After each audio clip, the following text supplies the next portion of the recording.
Estás en Sion Explorer Radio, alabando a Dios todo el tiempo.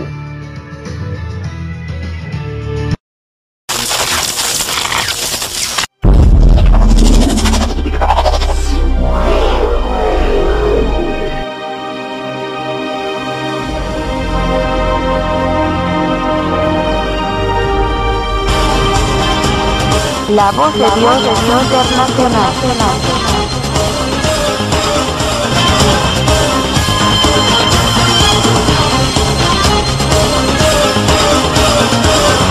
La voz de Dios internacional. Estimados amigos, esperamos se encuentren bien. Les compartimos esta retransmisión de la Biblia Byte a cargo de Tony Flaker con el tema La influencia de la Reforma. Comenzamos.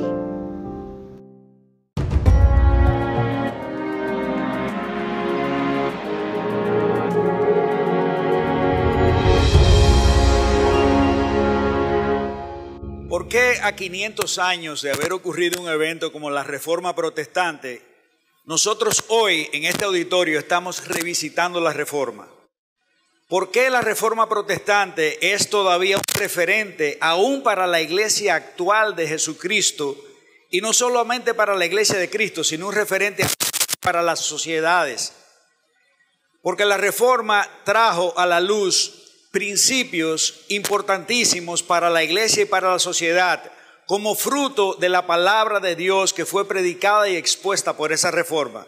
El cuidado, la defensa y la vivencia de la verdad en una sociedad tienen consecuencias. Las ideas tienen consecuencias. La reforma fue un movimiento que trajo a la iglesia de regreso a su esencia y misión, que había sido totalmente pervertida, deformada, y llevó a la iglesia a reenfocarse de nuevo en esa misión de ser luz del mundo y sal de la tierra, de ser una iglesia que defendiese la verdad y la doctrina y que volviese como nunca antes se ha repetido a lo que era el modelo de la iglesia primitiva en la Edad Media. Pero también la Reforma Protestante fue importantísima porque la predicación y el vivir esas verdades trajo reformas enteras a culturas, a civilizaciones, a gobiernos. En otras palabras, la Reforma Protestante fue un evento sumamente importante en la construcción de Occidente y de todo su sistema de valores de Occidente que conocemos hoy en día. Ahora, ¿por qué esto es relevante? Yo creo que estamos en un periodo de la historia de la iglesia donde realmente la iglesia tiene que volver a revisarse. Tiene que volver a revisar qué es lo que estamos pensando, qué es lo que estamos creyendo, cuál es la misión y la esencia verdadera de la iglesia. Y por eso es muy pertinente que en el día de hoy toquemos ese tema. Y yo quiero empezar por hacer algunas aplicaciones de lo que formulamos. Cómo la Reforma Protestante impactó tremendamente las sociedades, los gobiernos, la civilización, y qué efectos tuvo la Reforma en esos pueblos de la Edad Media. Por ejemplo, las doctrinas como la doctrina de la fe en el creyente, esa fe que venía de conocer la palabra de Dios, esa fe que era fruto de un juicio crítico como resultado de nosotros haber oído la palabra de Dios. ¿Qué efecto podía tener eso en la vida de una sociedad? Bueno, pues una de las cosas que tuvo el conocimiento de que el creyente tenía que ir a las fuentes, tenía que ir a la Escritura, le puso las pilas, por así decirlo, a todos esos líderes de la Reforma para que entendieran que la educación era un elemento esencial e importante en el crecimiento del cristianismo y en el crecimiento personal y espiritual de cada una de esas personas. Así es que la Reforma puso un énfasis extraordinario en la educación y así, habiendo encontrado una Europa donde el 90% de las personas eran analfabetos, cuando la Reforma irrumpe en la historia, al final de la Reforma, el 90% de las personas estaban alfabetizadas y el 10% eran analfabetos en el mundo de la Reforma.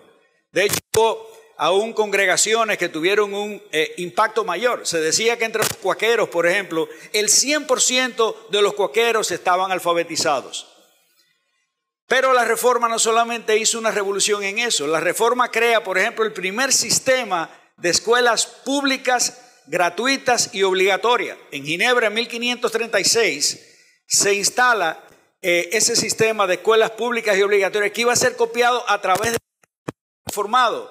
Ahora, ustedes se imaginan lo que sucede cuando sociedades son educadas, cuando esos creyentes, en base a la educación que recibían, podían ir a la Biblia con un espíritu crítico y podían entender los pensamientos de Dios y podían ser transformada su vida, el impacto que eso tuvo en las sociedades y en las generaciones que le tocó vivir. No voy a entrar en demasiados detalles por razón del tiempo, pero algo importante que quiero decir es que también eso pasó con las universidades. Hoy en día, de las 100 primeras universidades que hay en el mundo, la mayoría de esas universidades son de países reformados.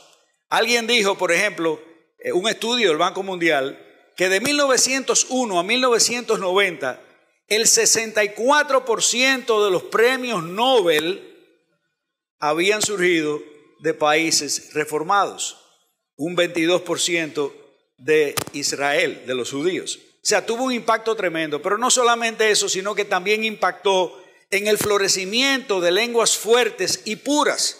La traducción, por ejemplo, que hizo Cipriano de Valera de la Biblia al español fue catalogada por Menéndez y Pelayo, ese lingüista, como un éxito lingüístico y purificó muchas lenguas. El alemán, cuando Lutero traduce la Biblia de esos dialectos rudos y muy básicos y la traduce al alemán, produce un documento que fue el padre realmente del alemán moderno como lo conocemos. Y así podíamos seguir citando, que también afectó la política, tuvo un impacto tremendo en la política, porque volvemos y repetimos esta idea que es importante: las ideas tienen consecuencias. La salvación por fe involucraba que las personas tenían que tener un juicio crítico acerca de todo lo que estaban viendo. La Biblia te ponía a pensar críticamente y tú tenías que referenciar tus pensamientos a la palabra de Dios. ¿Qué trajo eso como consecuencia? Bueno, trajo como consecuencia que el individuo tenía que juzgar todas las cosas por sí mismos y por tanto el gobierno y los gobernantes estaban dentro de esa esfera del juicio crítico del creyente. Pero también el conocimiento de doctrinas como la depravación total del hombre hacía que el reformado viera con suspicacia a un hombre que estuviera en el poder sin ningún límite. ¿Y qué trajo eso como consecuencia? Bueno, trajo como consecuencia que de la reforma surgen dos cosas importantísimas. Una de ellas fue el constitucionalismo, es decir, el hecho de que un rey tenía que gobernarse por una constitución.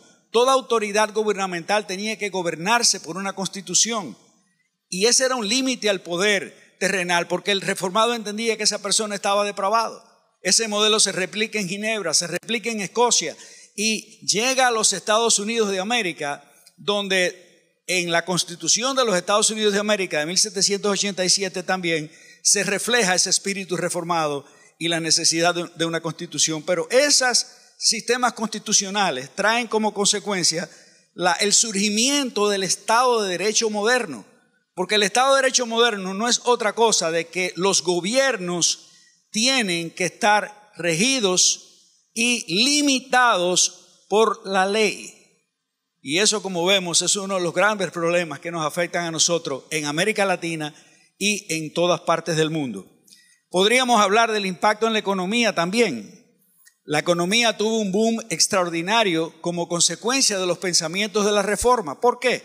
Porque anteriormente en el sistema clerical se veía todo lo que hacían los clérigos como aquello que era sublime y para la gloria de Dios, pero de ahí para abajo el trabajo de las personas comunes y corrientes no era apreciado. La reforma dijo no.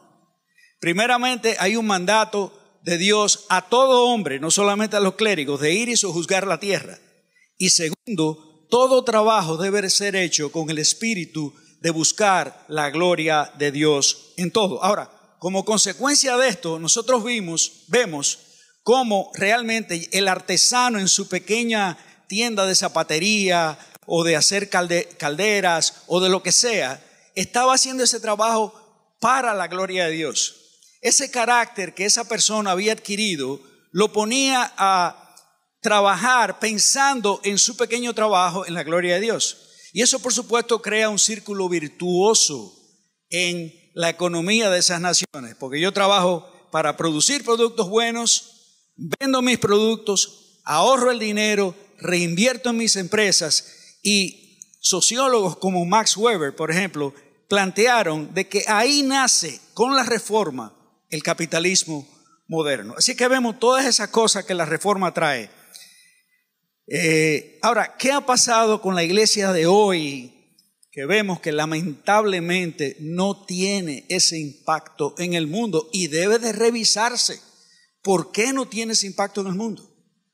Bueno, yo creo que la iglesia de hoy, en cierta medida, ha abandonado el principio de sola escritura, o sea, de solamente la palabra de Dios como artículo de fe para toda el reenfoque de la iglesia, de su esencia y misión.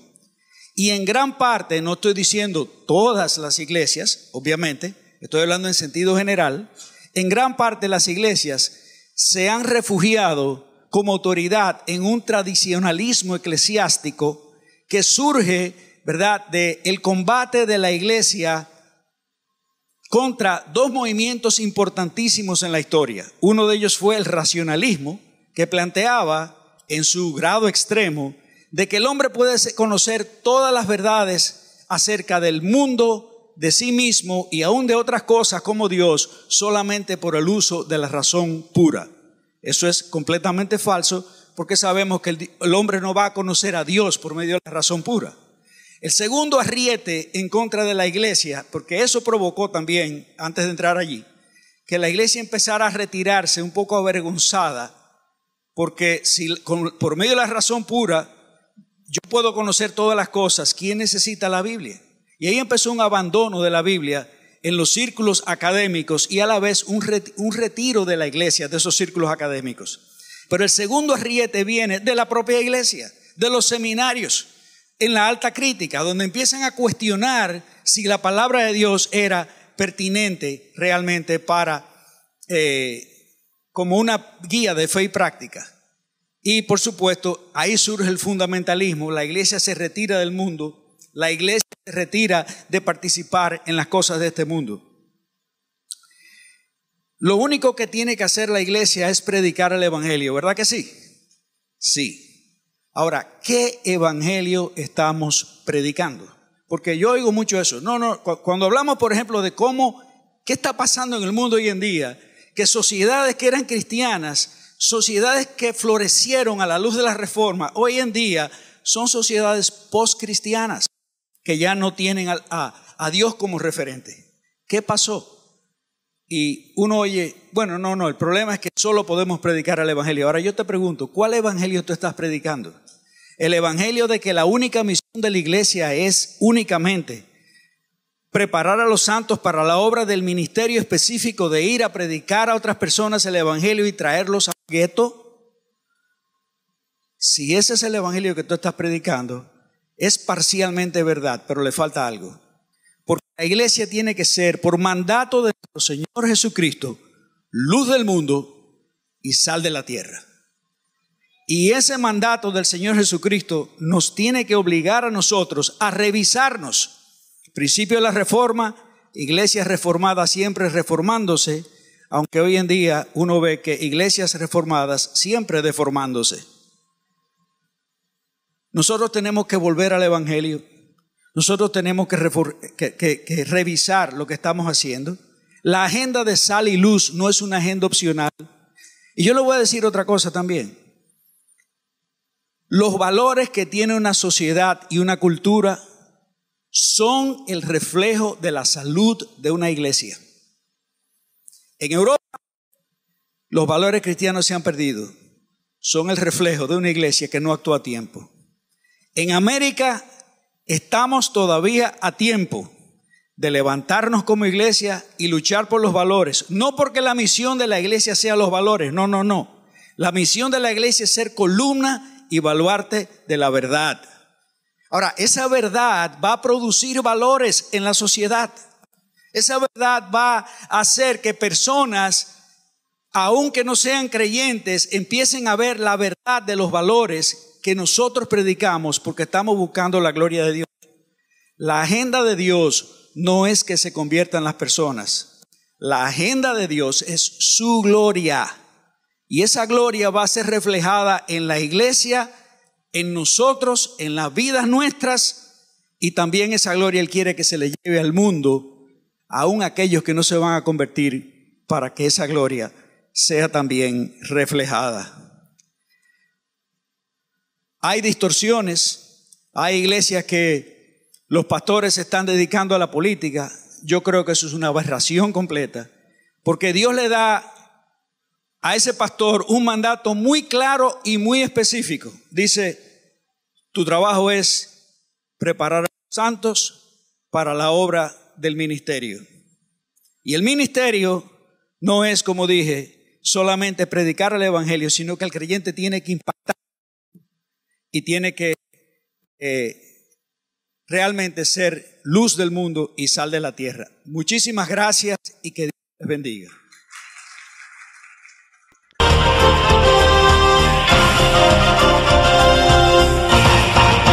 La voz de Dios internacional.